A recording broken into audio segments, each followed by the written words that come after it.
जो हमारे पास भारत का संविधान है उसमें भाग 22 भाग 395 अनुच्छेद 12 अनुसूचियां हैं जरूर, लेकिन वो यहां तक कैसे आई?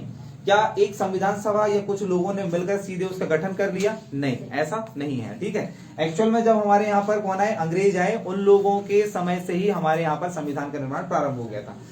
संविधान का निर्माण जो है, संविधान का विकास जो है 3 बॉडियों के अंतर्गत हुआ है। सबसे पहले ईस्ट इंडिया कंपनी के अंतर्गत, दूसरा हो जाएगा ब्रिटिश क्राउन के अंतर्गत, तीसरा हो जाएगा संविधान सभा के अंतर्गत। ठीक है, संविधान सभा के अंतर्गत जब ईस्ट इंडिया कंपनी इंडिया में आई तो वो किस लिए आई थी? व्यापार करने के लिए आई थी।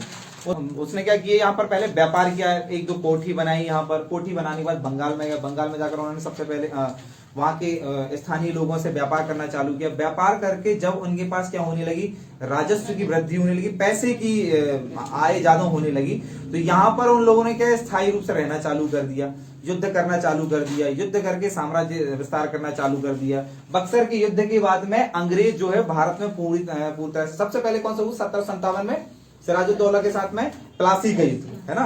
1757 में प्लासी का युद्ध होगा, जिसमें बिना युद्ध के, प्लासी के युद्ध में अंग्रेज जो है बिना युद्ध की कूटनीतिक तरीके से सिराजुद्दौला से जीत गए।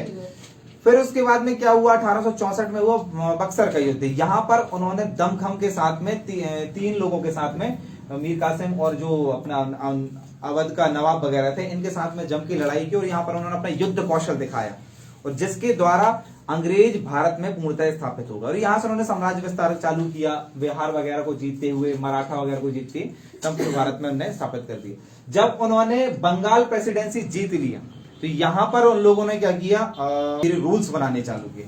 सबसे पहला नियम जो बना, या कहना चाहिए संविधान की नींव जिससे पड़ी, वो कौन सा था? रेगुलेटिंग एक्ट था। क्या था? Regulating act. रेगुलेटिंग एक्ट समझने के पहले